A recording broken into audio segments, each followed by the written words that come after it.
शुक्लां भरदरं विष्णुं शशिवर्णं चतुर्भुजं प्रसन्नवदनं ध्यायेत् सर्वविघ्नोपशान्तयेत् आदित्याय सोमाय मंगलाय बुधाय च गुरुशुक्रशनिभ्यश्च राहवे केतवे नमः। गुरुब्रह्मा गुरुर्विष्णु गुरुर्देवो महेश्वरः गुरुसाक्षात् परं ब्रह्म तस्मै श्री गुरवे नमः। अंदरिकी नमस्कारं। సత్యదేవ్ యాస్ట్రో ఛానల్కు స్వాగతం। ఇది నా 70వ వీడియో। నా 69వ వీడియోలో 3/8/2024 శనివారం అమావాస్య అంతానికి కొన్ని విపత్తులు జరుగుతాయని చెప్పడం జరిగింది। అదే ప్రకారంగా భూకంపాలు జరిగినాయి, అనేక అవాంఛనీయ సంఘటనలు జరిగినాయి, రాజకీయాల్లో మార్పులు చేర్పులు కురుపులు జరిగినాయి। కేరళలో జల ప్రళయం సంభవించింది, పెను విపత్తు। దాంట్లో కొన్ని వందల మంది మృతి చెందడం, కొన్ని వందల మంది గాయాలవ్వటం, కొన్ని వందల మంది మిస్సింగ్ అవ్వటం, ఇది ఒక దేశవ్యాప్తంగా కూడా సంచలనాత్మకమైనటువంటి వార్తగా ప్రసిద్ధికి ఎక్కింది। మరి ఇటువంటి విషయాల్ని మనం ముందస్తుగా చెప్పుకోగలిగాం। అయితే రాబోయే కాలం ఎలా ఉంటుంది, రాబోయే కాలంలో కూడా అతి దగ్గరలో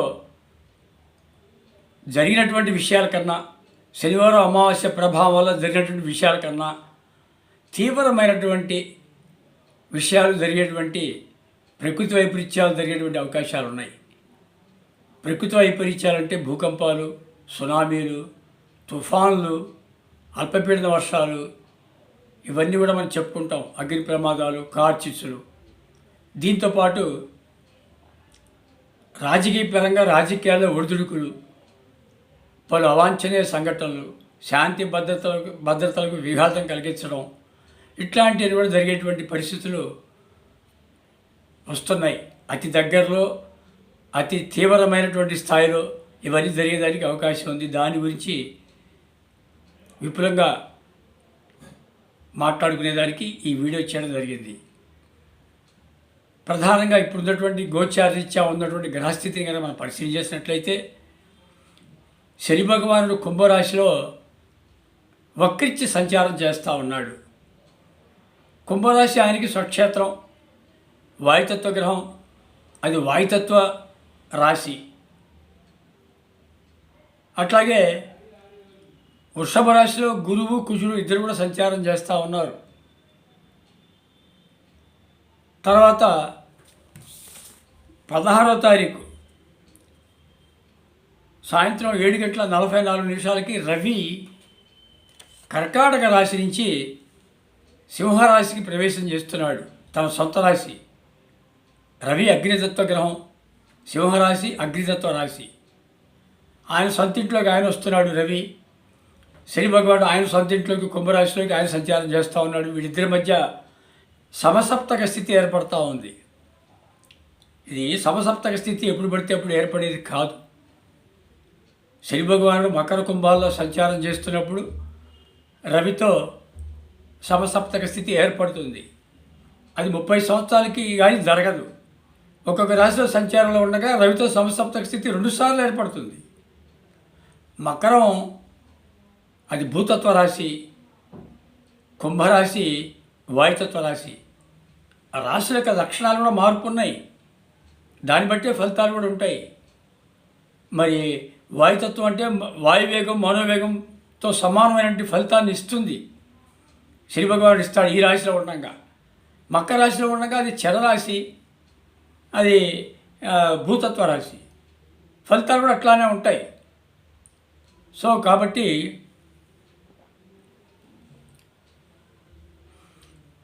ఇక్కడ మనం చూసుకోవాల్సింది ఏంటంటే, ఈ వాయుతత్వ రాశిలో శని భగవానుడు ఉన్నాడు కాబట్టి దీని యొక్క ప్రభావం ఎలా ఉంటుంది, సింహరాశిలో రవి ఉన్నాడు కాబట్టి ఆ ప్రభావం ఎలా ఉంటుంది, వృషభ రాశిలో కుజుడు సంచారం చేస్తూ గురువుతో కలుస్తున్నాడు। ఆగస్టు 15వ తారీఖున కుజుడు గురువు యొక్క స్పష్ట డిగ్రీని దాటి ముందుకెళ్తాడు. అదొక పాయింట్ గ్రహస్థితిలో. గురువు కంట్రోలింగ్ పవర్, ఏ గ్రహాన్నైనా కంట్రోల్ చేస్తాడు గురువు. అతని దాటి వెళ్ళిపోయేటప్పటికల్లా గురువు యొక్క కంట్రోలింగ్ ఉండదు కుజుడికి. 15/8/2024 తర్వాత మళ్ళీ 26వ తారీఖు రాశి మారుతున్నాడు కుజుడు. వృషభ రాశి నుంచి మిథున రాశిలోకి 26వ తారీఖు మారుతున్నాడు. అంటే ఏంటన్నమాట, 16వ తారీఖు దగ్గర నుంచి 26వ తారీఖు వరకు ఒక ఎక్స్ట్రాడినరీ పవర్ వస్తుంది కుజుడికి. ఒక 10 days చూశాడా మరి. కుజుడు ఆల్వేస్ ఎప్పుడు టెంపర్గానే ఉంటాడు. అటువంటి కుజుడికి ఒక రాశిలో 45 రోజులు సంచారం చేస్తూ ఉంటే ఓన్లీ 10 రోజులు మాత్రమే అవకాశం వచ్చింది ఆయన యొక్క ప్రభావం చూపించుకుంటానికి పూర్తి స్థాయిలో. సరే, ఇక్కడ శుక్రుడు వచ్చేసి సింహరాశిలో సంచారం చేస్తున్నాడు. 24/8/2024 వరకు ఉంటాడు. దాని తర్వాత కన్యారాశికి వెళ్తాడు. కన్యారాశి అతనికి నీచ రాశి. సరే, అట్లా ఉంచండి. సరే, ఇక్కడ ఉన్నటువంటి పరిస్థితి ఏంటంటే, ఇక్కడ ఈ కుంభరాశిలో ఉన్నటువంటి గ్రహం శనిగ్రహం, వృషభ రాశిలో ఉన్నటువంటి కుజగురు, సింహరాశిలో ఉన్నటువంటి రవి శుక్ర, ఈ 5 గ్రహాల యొక్క ప్రభావం ప్రకృతి వైపరీత్యాల మీద తీవ్రమైనటువంటి ప్రభావాన్ని చూపిస్తుంది. అన్ని రకాల ప్రకృతి వైపరీత్యాలు సంభవించేదానికి అవకాశం ఉంది. అది ఎలాగో చూద్దాం మనం ఇక్కడ కనుక చూసుకున్నట్లయితే, శని యొక్క దృష్టి వృశ్చిక రాశి మీద ఉంది, కుజుడు యొక్క దృష్టి వృశ్చిక రాశి మీద ఉంది, గురు యొక్క దృష్టి వృశ్చిక రాశి మీద ఉంది, కుజుడు యొక్క దృష్టి సింహరాశిలో ఉన్నటువంటి రవి మీద శుక్రుడి మీద ఉంది, కుజుడు యొక్క దృష్టి వృశ్చిక రాశి మీద ఉంది, కుజుడు యొక్క దృష్టి ధనుస్సు రాశి మీద ఉంది. ఇట్లా ఈ దృష్టిలు అన్నీ కూడా వృశ్చిక రాశి మీద ఎక్కువగా కేంద్రీకృతం అవుతున్నాయి. ఈ సందర్భంలో 19వ తారీఖు 16వ తారీఖు రవి ప్రవేశిస్తున్నాడు సింహరాశిలోకి. 19వ తారీఖు పౌర్ణమి ఏర్పడుతుంది.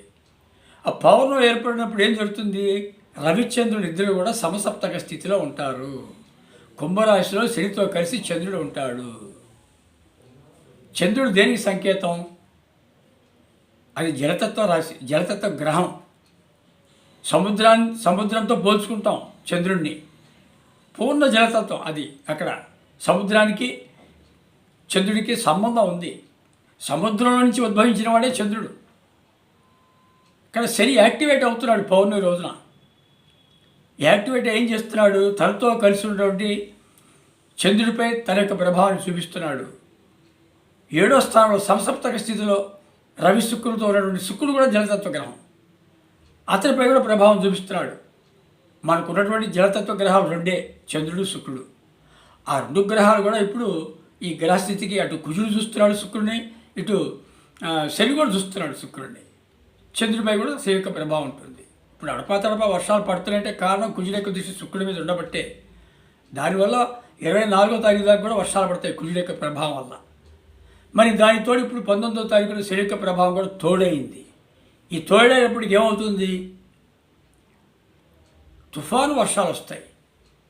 తుఫాను వర్షాలు, అల్పపీడన వర్షాలు, అది వాయుగుండంగా మారుతుంది, తుఫానుగా మారుతుంది. మన ప్రాంతానికి ఇప్పుడు జరుగుతుంది వర్షాకాలం. ఈ వర్షాకాలం అవటం వలన మేఘాలని ఇక్కడే ఉంటాయి, కేంద్రీకరింపబడి ఉంటాయి. ఈ మేఘాలని కేంద్రీకరింపబడి ఉండటం, ఈ గ్రహస్థితిలో ఈ విధమైనటువంటి మార్పు చోటు చేసుకోవటం, తుఫాను వాతావరణానికి బాగా అనుకూలమైనటువంటి సమయం, వాతావరణం ఇది. మన ప్రాంతంలో తుఫాను రావడానికి అవకాశం ఉంది. అంటే బంగాళాఖాతంలో ఏర్పడుతుంది, లేకపోతే అరేబియా సముద్రంలో ఏర్పడుతుంది తుఫాను. బంగాళాఖాతంలో ఏర్పడితే ఈ తూర్పు తీర ప్రాంతం అంతా కూడా ఎఫెక్టే. అది తుఫాను ఏ వచ్చినా కూడా పెను తుఫాను, సునామీ కూడా రావచ్చు. ఎందుకంటే గురుశని యొక్క దృష్టి వృశ్చిక రాశి మీద కేంద్రీకరింపబడేటువంటి సందర్భంలో శని యాక్టివేట్ అవుతున్నాడు. అక్కడ కుజుడు కూడా చూస్తున్నాడు వృశ్చిక రాశిని. 15 తర్వాత కుజుడు ఫ్రీ అయిపోయాడు, గురువు యొక్క గ్రిప్ నుంచి ఫ్రీ అయిపోయాడు. అక్కడ కుజుడు కూడా యాక్టివేట్ అవుతున్నాడు. అంటే 2 పాపగ్రహాలు వృశ్చిక రాశిపై ప్రభావం చూపిస్తున్నాయి. శుభగ్రహం గురువు కూడా వృశ్చిక రాశి మీద చూపిస్తున్నాడు. ఇక్కడ పాపగ్రహాల యొక్క సంబంధం ఎక్కువగా ఉంది కాబట్టి పెను భూకంపం రావడానికి అవకాశం ఉంది. పెను భూకంపం అంటే 7+7+, అంతకు మించి కూడా రావచ్చు. 6 మాత్రం, 6 కన్నా ఎక్కువే. మామూలుగా 6 6+ వస్తేనే భూకంపం, కొంత ప్రాణ నష్టం, ఆస్తి నష్టం జరిగేదానికి అవకాశం ఉంది. 7+ మనం చెప్పడానికి అవకాశం లేదు. నేపాల్లో వచ్చింది 7.9 2015లో. మనం విన్నాం కదా, 15,000 మంది చనిపోయారు, పెద్ద నష్టం జరిగింది. 2004లో సునామీ వచ్చింది సుమాత్రా దీవుల్లో, మన భారతదేశానికి కూడా తాకింది. దాని యొక్క సూచనలు వచ్చినాయి. 9.2 ఆ భూకంపం యొక్క తీవ్రత, సునామీ అది. అట్లాగే ఇప్పుడు కూడా ఈ 19/8/2024 నుంచి 3/9/2024 వరకు గడ్డుకాలంగా చెప్పుకోవాలి. ఆ పీరియడ్లో ఈ 19/8/2024 నుంచి 24 లేకపోతే 26/8/2024 అంటే జస్ట్ ఒక 9 రోజులు అత్యంత గడ్డు కాలం. అటు భూకంపాలకి, సునామీ రావడానికి, తుఫాను వర్షాలకి అత్యంత గడ్డు కాలం అని చెప్పాలి. ఇప్పుడే మనకి కురిసినటువంటి భారీ వర్షాలకి అన్ని రిజర్వాయర్స్ అన్ని కూడా ఫుల్గా నిండిపోయింది. అటు ఆల్మట్టి నుంచి వచ్చినటువంటి వర్షం, జూరాల, శ్రీశైలం, తుంగభద్ర, సాగర్ అన్నీ నిండిపోయినాయి. ఇక్కడ ప్రకాశం బ్యారేజ్ విజయవాడ దగ్గర అది కూడా నిండిపోయింది. వచ్చినటువంటి వరద నీరంతా కూడా సముద్రాలకు వదిలేస్తున్నారు. ఇక మనకి దాదాపుగా నిండిపోయినాయి కాబట్టి మామూలు వర్షాలు పడితే సరిపోతుంది. మరి ఇటువంటి సమయంలో గతంలో కురిసినటువంటి వర్షం కన్నా ఎక్కువగా వర్షాలు, భారీ వర్షాలు, అతి భారీ వర్షాలు కురిసేదానికి అవకాశం ఉండి అది కనుక ప్రమాదాన్ని కనుక సృష్టించినట్లయితే ఆ ప్రమాదం ఏ రీతిలో ఉంటుంది అది మనం ఊహించుకోలేం. కాబట్టి చాలా జాగ్రత్తగా ఉండాల్సినటువంటి సమయం. చాలా ఆ గ్రహస్థితి ఆ విధంగా చూపిస్తూ ఉంది. అటు తుఫాను కానీ, భూకంపాలు కానీ, ప్రకృతి వైపరీత్యాలు, సునామీ కానీ రావడానికి వచ్చేటువంటి అవకాశాలు ఉన్నాయి. ఎక్కడ అవకాశం ఉంది ఇవన్నీ కూడా రావడానికి? శని భగవానుడు కుంభరాశిలో ఉంటూ మేషరాశిని చూస్తున్నాడు, సింహరాశిని చూస్తున్నాడు, వృశ్చిక రాశిని చూస్తున్నాడు. సో ఈ శని యొక్క ప్రభావం ఈ రాశులు, ఈ 4 రాశుల మీద కూడా ఉండేదానికి అవకాశం ఉంది. అట్లాగే కుజుడు యొక్క ప్రభావం, కుజుడు వృషభ రాశిలో ఉంటూ సింహరాశిని చూస్తున్నాడు, వృశ్చిక రాశిని చూస్తున్నాడు, ధనుస్సు రాశిని చూస్తున్నాడు. సో ఈ ప్రభావం వీటి మీద కూడా ఉండేదానికి అవకాశం ఉంది. గురువు దృష్టి ఎక్కడుంది? వృషభ రాశిలో ఉన్నటువంటి గురువు కన్యా రాశిని చూస్తున్నాడు, వృశ్చిక రాశిని చూస్తున్నాడు, మకరాన్ని చూస్తున్నాడు. మకర రాశి భారతదేశానికి సంబంధించిందే, కన్యా రాశి కూడా భారతదేశానికి సంబంధించిందే. కన్యా రాశి ప్రత్యేకించి దక్షిణ భారతదేశానికి సంబంధించింది. అందులో మన ఆంధ్రప్రదేశ్, ఓల్డ్ ఆంధ్రప్రదేశ్, కొత్త ఆంధ్రప్రదేశ్ కాదు, తెలంగాణ ఆంధ్రప్రదేశ్ కంబైన్డ్. ఇట్లా ఈ ప్రకారంగా వృశ్చిక రాశి కనుక మనం చూసుకున్నట్లయితే ఎక్కువగా ఇండోనేషియా, జపాను, ఫిలిప్పైన్స్, నేపాల్ ఈ బార్డర్ ఇవన్నీ కూడా వస్తాయి వృశ్చిక రాశికి. నేను చాలాసార్లు గమనించాను. వృశ్చిక రాశికి ప్రభావితం అయినప్పుడు ఇండోనేషియా చుట్టుపక్కల చోట్ల ఈ సునామీ కానీ, ఈ భూకంపాలు కానీ వస్తూ ఉన్నాయి. మరి ఇవాళ కూడా 7.1 తీవ్రతతో జపాన్లో భూకంపం వచ్చింది. సునామీ హెచ్చరికలు జారీ చేశారు. ఇంకా గ్రహస్థితి రాకముందే దాని యొక్క సిగ్నల్స్ కనబడతా ఉన్నాయి. ఆ గ్రహస్థితి యాక్చువల్గా ఏర్పడినప్పుడు ఏం జరుగుతుంది? పరిస్థితి మన చేతిలో లేదు. కాబట్టి రవి సింహరాశిలోకి ఎంటర్ అయిన తర్వాత 16వ తారీఖు 16/8/2024 సాయంత్రం 7:44 నుంచి 3/9/2024 వరకు గడ్డు కాలంగా మనం చెప్పుకోవాలి. దాంట్లో 19/8/2024 నుంచి 26/8/2024 వరకు అత్యంత గడ్డుకాలంగా మనం చెప్పుకోవాలి. చెప్పుకున్నటువంటి ప్రకృతి వైపరీత్యాలు అన్నీ కూడా జరిగేదానికి అవకాశం ఉంది. ప్రపంచవ్యాప్తంగా జరిగేదానికి అవకాశం ఉంది. ఇది ఈ గ్రహస్థితి చాలా అరుదైన గ్రహస్థితిగా నేను చూస్తూ ఉన్నాను. ఈ ఇటీవల కాలంలో ఇంత భయంకరమైనటువంటి గ్రహస్థితి నేను చూసి ఉండలేదు. సరే, ఇది కాకుండా ఇంకా జరిగేదానికి ఏంటి అవకాశం ఉంది? రాజకీయాల్లో ఒడిదుడుకులు ఏర్పడతాయి. మన రవిశని కాంబినేషన్ మామూలు విషయం కాదు. ఆ రాజకీయాల్లో ఒడిదుడుకులు ఏర్పడుతూ ఉంటాయి. ఎస్, ఈ రాజకీయాల్లో ఎటువంటి మార్పు వస్తాయి? ఎమ్మెల్యే కానీ, ఎంపీ కానీ, స్టేట్ మినిస్టర్స్ కానీ, చీఫ్ మినిస్టర్స్ కానీ, ప్రైమ్ మినిస్టర్స్ కానీ, సెంట్రల్ మినిస్టర్స్ కానీ, వాళ్ళు కొందరు పదవీచ్యుతులు అయ్యేదానికి అవకాశం ఉంది. రాజీనామాలు ఇస్తారు. కారణాలు అప్పుడప్పుడు డెవలప్ అయిపోతాయి. మన చేతిలో ఏమి ఉండవు. శనిగ్రహం యొక్క బలం ఎవరికైతే ఉంటుందో వాళ్ళు రాజకీయాల్లో ఉన్నటువంటి వాళ్ళు రాజకీయాల్లో నుంచి బయటికి పంపించబడతారు. ఆ శని భగవానుడే పంపిస్తాడు. నాయనకి చాలేదు ఈ రాజకీయ ప్రస్తావన, నీది అయిపోయింది అని చెప్పి ఆయన ప్రభావం అటువంటిది. సో ఇక్కడ ఇది చాలా ఇంపార్టెంట్. రాజకీయ పరంగా ఎటువంటి మార్పులు వస్తాయి, మార్పులు చేర్పులు, కూర్పులు చేర్పులు. ఒక పార్టీ నుంచి ఒక పార్టీ రాజీనామా ఇచ్చి ఇంకో పార్టీకి వెళ్ళడం అవన్నీ జరిగినాయి మన శనివారం అమావాస్య దాంట్లో కూడా. అమెరికాలో ప్రెసిడెంట్ ఎలక్షన్స్ రాబోతా ఉంటే జో బైడెన్ ఆయన తప్పుకున్నాడు ఎలక్షన్స్ నుంచి. ఎవరు తప్పిస్తారండి? మన వల్ల అయింది. ఎందుకు తప్పుకోవాల్సిన అవసరం ఏంటి?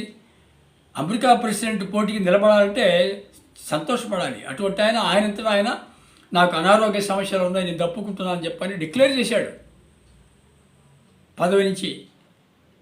సరే, తర్వాత కమలా హారిస్ వచ్చింది, అది వేరే సమాచారం, దాన్ని అట్లా వచ్చండి. అట్లాగే మా గుంటూరు ప్రాంతంలో ఇక్కడ చూసినట్లయితే మా గుంటూరు ఈస్ట్ నియోజకవర్గ వైఎస్ఆర్సీపీ అభ్యర్థి మాజీ ఎమ్మెల్యే ఆయన వైఎస్ఆర్సీపీ పార్టీకి రాజీనామా ఇచ్చాడు. అట్లాగే పొన్నూరు ఎమ్మెల్యే కిల్లారి రోసయ్య గారు ఆయన కూడా రాజీనామా ఇచ్చాడు. అట్లా కొంతమంది ఇంకా మనకు తెలియని చాలా ఉంటాయి. నిన్నగాక మనం చూడండి, బంగ్లాదేశ్ ప్రధాని హసీనా ఆవిడేమైంది, దేశం వదిలిపెట్టి పారిపోయింది, ఇండియాకి వచ్చి అక్కడ తలదాచుకుంటా ఉంది.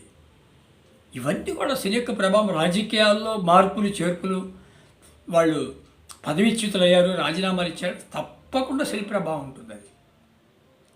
అది రేపు జరగబోతుంది. అది చాలా ఇంపార్టెంట్. సో కాబట్టి పలు అవాంఛనీయ సంఘటనలు కూడా జరిగేదానికి అవకాశం ఉంది. మనం చెప్పలేం, మనం ఊహించినటువంటి సంఘటనలు కొన్ని జరుగుతాయి. కొన్ని చోట్ల కర్ఫ్యూ పెడతారు, శాంతి భద్రతలకు విఘాతం జరిగేటువంటి అవకాశం ఉంది. ఇప్పుడు బంగ్లాదేశ్లో జరుగుతుంది ఏంటి, అక్కడ శాంతి భద్రతలకు విఘాతం జరిగినట్లే కదా, కర్ఫ్యూ కూడా పెట్టారు కదా. అట్లాగే ప్రపంచంలో కొన్ని చోట్ల మన భారతదేశం కూడా తీపికట్టు కాదు దీనికి, ఇంక్లూడింగ్ ఇండియా అని చెప్పి అనుకోవాలి. ప్రపంచవ్యాప్తంగా ఎక్కడైనా జరగచ్చు, శాంతి భద్రతలకు విఘాతం కలిగేటువంటి అవకాశం ఉంది. సో ఇవన్నీ కూడా రేపు వచ్చేటువంటి సమయంలో జరిగేటువంటి ప్రకృతి వైపరీత్యాలు, రాజకీయ పరంగా మార్పులు, ఈ సమయంలోనే ఆయిల్ మార్కెట్ పెరిగేదానికి అవకాశం ఉంది. శని భగవాన్ యాక్టివేట్ అవుతున్నాడుగా, ఆయిల్ మార్కెట్ పెరుగుతుంది, మిర్చి మార్కెట్ తగ్గుతుంది, షేర్ మార్కెట్ తగ్గుతుంది. ఇవన్నీ కూడా ఈ వచ్చేటువంటి గ్రహస్థితిలో చోటు చేసుకున్నటువంటి అంశాలుగానే భావించాలి. ఈ విషయాలు చెప్పడానికే నేను మీకు ఈ వీడియో చేయడం జరిగింది. అందరికీ ధన్యవాదములు. స్వస్తి. మీరు నా వీడియోని సబ్స్క్రైబ్ చేసుకోండి. సబ్స్క్రైబ్ చేసుకుంటే నా యొక్క వీడియోలు ఎప్పటికప్పుడు మీకు వచ్చి చేరుతాయి. ఎప్పటికప్పుడు కొత్త విషయాలు నేను రెగ్యులర్గా ఆషామాషిగా నేను చేయను. సందర్భం వచ్చినప్పుడు మాత్రమే నేను ఆ సందర్భాన్ని పురస్కరించుకొని సందర్భం యొక్క ప్రాముఖ్యతను గమనించి మీ అందరికీ విషయాలు తెలియజేయాలని చెప్పే ఉద్దేశంతో నేను చేస్తున్నాను. నేను చెప్పేదాంట్లో దాదాపు 75% యాక్యురసీ ఉంటుంది, మీరు గమనించుకోవచ్చు. అందరికీ ధన్యవాదములు. స్వస్తి.